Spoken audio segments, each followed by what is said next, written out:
my metaphysical friends, guys, gals, children, and you cats and dogs that sometimes turn on YouTube while your owners are at work. Welcome to my video on the eternity of the soul. Indigenous, Aboriginal, and First Nation people often viewed photography as the theft of the soul. The soul, they felt, was stolen in photography because this picture of you, it was believed to resonate outside the field of the photographic technology, so it exists somewhere else. Therefore, the objectified person, let's say that was being photographed behind it, would run the risk of ultimately becoming, or the image would become, let's say, alien unto itself. Now, in theory, though, that could have positive or negative results. In our ever-convoluted information society that we live in currently, the emergence of portrait photography in the mid-19th century emerged via these carte de visites, or the daguerreotypes, or tintypes, or photographs.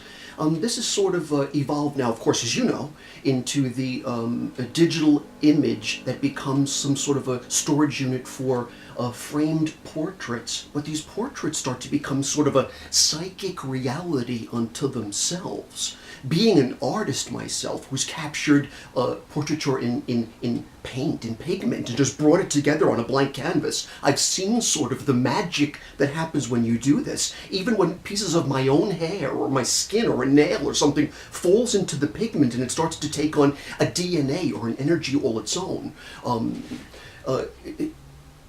It ultimately has the photographer, or the artist, or the holographer, which I'm going to speak about in a moment, capture the light and shadow of the sitter.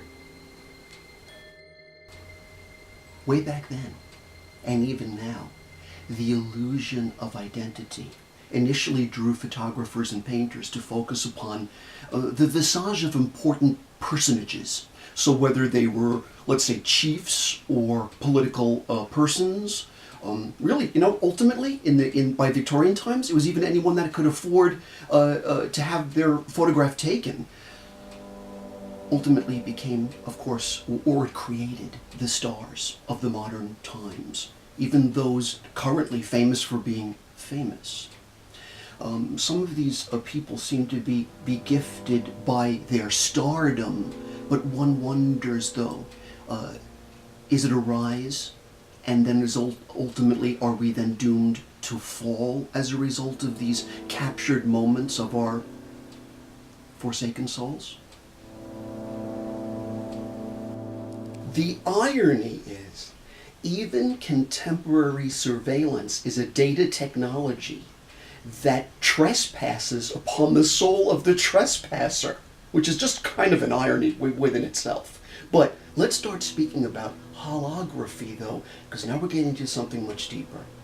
The first hologram was delivered in real time in 2008 during the Obama and McCain presidential primaries at CNN. It was Jessica Yellen who stood in a ring of 35 high-definition cameras, and those cameras in Chicago were beamed into the CNN studios in New York City. So there she is being interviewed live in real time as a hologram. So let's talk holograms. Holography comes from the Greek holos, meaning whole, and graph, meaning writing or drawing. The original hologram was created by Hungarian Denis Gabor.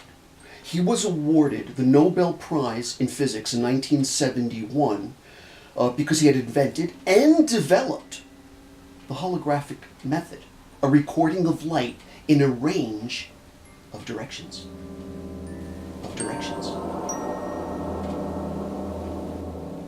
The light that scatters around an object is recorded and then later reconstructed through an imaging system.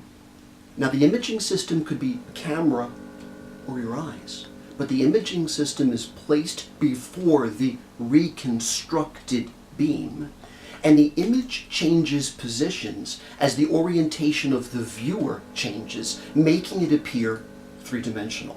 So, it's enhanced with lasers, or reference beams, or beam splitters, or specular holography, or holometric displays.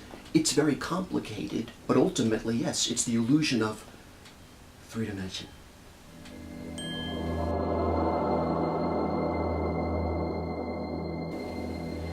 So, this allows for greater depth perception. Would you know, and I'm sure you do, that even your credit cards have rainbow transmission holograms embossed on them? Take a look in your wallet. Very interesting. But what really thrills me as an artist is that ultimately by 1970s, 71, artists and scientists were collaborating on holographic art. The first artist who at least proclaimed that he did the first hologram exhibit was Salvador Dali. And although I hear that other artists also say, well, they were doing that work too, but I remember those days reading books by Dali that he was absolutely enamored with holograms. I remember he had a hologram of Gala, his wife, and he had dropped it. It was in glass, it broke. And he was absolutely delighted because when it shattered, every piece had a holographic image of Gala in it. So having myself not even had seen a hologram yet, I was delighted with Dali's fascination, because I knew if it fascinated him, the great fascinator, it was certainly ultimately going to fascinate me too. But I remember when the annual Coachella music festival was coming up recently, and they were talking about all the new bands to see, and they were talking very matter-of-factly about, well, Snoop Dogg is going to be there, but, you know, check out this new band, and this new band, and this new band, it's all well and good. But what was mind-blowing was this spectacular debut of Tupac Shakur singing with Snoop Dogg on stage at the Coachella Valley Festival in Palm Springs. It was mind-blowing, absolutely mind-blowing. And by the way, instantly, that video went global, instantly, absolutely instantly, and spiked huge sales in Tupac's music. I just sat there, just looking at it on YouTube with my jaw dropping. I can't imagine what it must have been like for people who saw it live, because, you know, there's so many myths about those who are alive and passed on. Are they dead or are they not? But, you know, it's really very interesting what's going to happen now. We know what's going to happen now as a result of this. Everyone's going to go holographic. And by the way, next year, the Jackson 5, Cirque du Soleil is already slated in 2013 to do a Michael Jackson a show. However, now that the Tupac hologram has emerged, it's rumored now they're going to have a holographic sequence with Michael Jackson in it. And you know they're going to do it. And what's next after that? Jim Morrison, The Doors. I look forward to it. Kurt Cobain, who I love, Kurt Cobain and Nirvana, absolutely. Jimi Hendrix, I would dig it. John Lennon, you bet your bottom dollar. Marilyn Monroe, Elvis, ultimately you and me. But just like the people of the days gone by felt that this was a potential theft of the soul, a recent high-profile rapper was quoted as saying, "This is whack," saying that getting paid for a dead man's body is basically what this is with the Tupac thing. And you know, again, it does smack then of the essence of stealing of the soul on some level. What is it for? I would say ultimately it depends on the agenda of the individuals that are doing this. Is it because you love somebody and you miss them and you want to see them perform again? Or are you doing it absolutely for the money?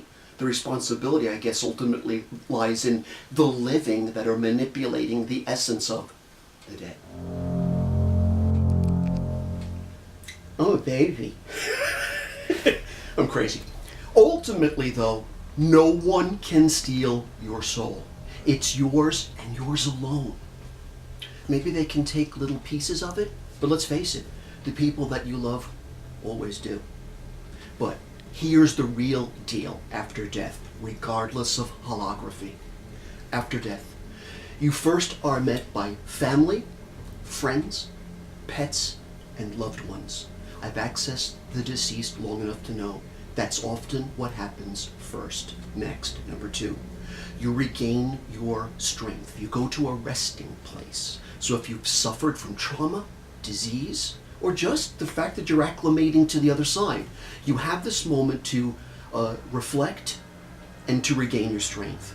Then 3, you go to a sphere of your rightful rewards. That's all I got to say about that. That's up to you. Number 4, you're ultimately visited upon by high spiritual masters. They tell you things that I am not privy to tell you at this juncture. You'll find out. Ultimately, by, let's say, number 5, you're taken to a hall of great memories of your life. You see all your rights and wrongs. Here you see your deeds and misdeeds, and ultimately, you judge yourself. And right now, as a person who's living, one could think, that's a piece of cake. I'll just tell myself, it wasn't that bad that you killed 10 people. Well, your whole consciousness is going to change in the heavens. The truth prevails. And there where you judge yourself, with the help of the high powers, well, we'll see. Ultimately, we all have some form of karmic debt. So, you progress to an even higher state, and you may be called upon to help others as a guide.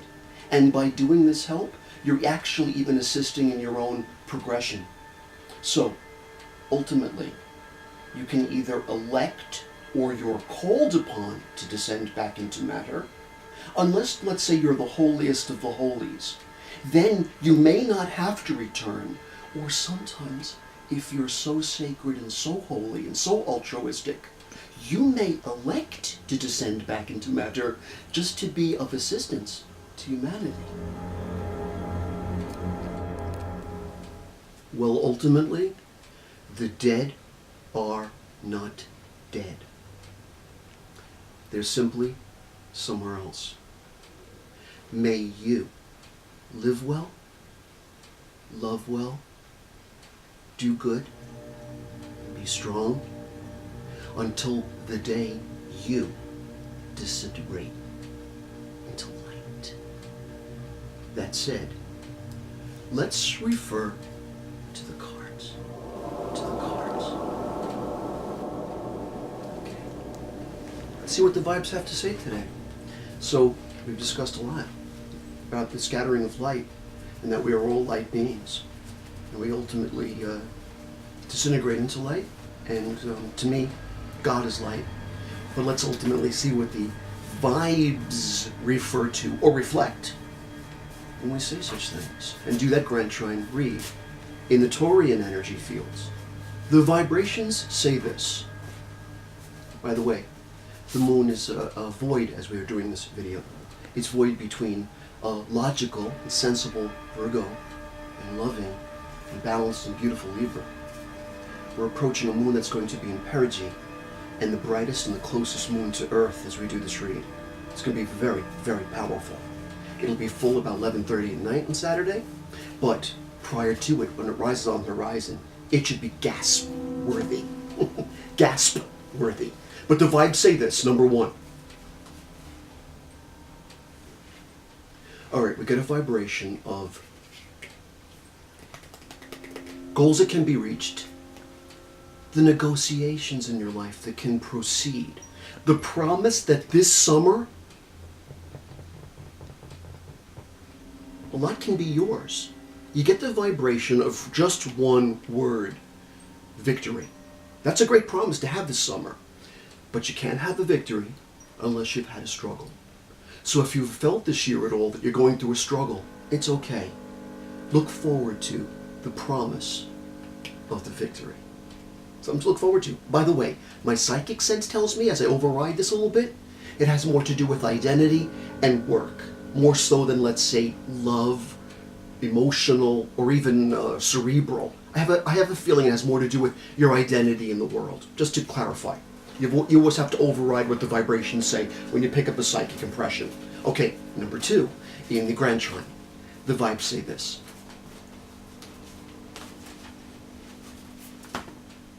Happens every time. And the vibes suggest ascending roses. It's a nice vibe. I noticed this first vibe, which I didn't mention before, and now I just should, is Leo 9 ruled, summer, deep summer. And then we get these beautiful roses, which will bloom in June. June is the month of roses. July and August, you'll still see plenty of them. You'll get to enjoy them. But the interesting thing about this, the value of this image that I've painted is, they're ascending roses. They're not descending. They're not decaying. They're not dried out.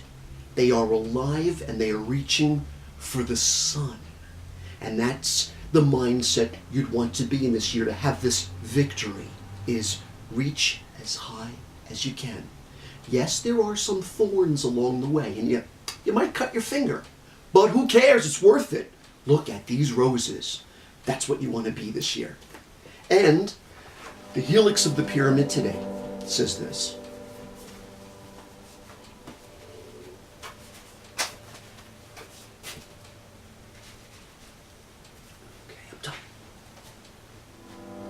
The vibrations suggest, interesting that we get these sixes, 3 and 3, as above, so below. Similar to the Star of David. I like these vibes. This vibration has everything to do with science. And it's interesting, I'm delighted it does, because this vibration has a lot to do with pragmatism, using your, as we said before, mind this year, your vehemence, your goal orientation, not letting the emotions so much get in the way. And interesting that it, again, should be science, considering a lot about this video had to do with how we've gone from photography mid-century, 19th century, to holography of the modern era, to what we're going to experience this year is beyond the beyond. May you, as I said before, enjoy it all. Enjoy it all. That's what the future's all about. It's for you. Have a wonderful Taurian energy field this spring. Bye, guys.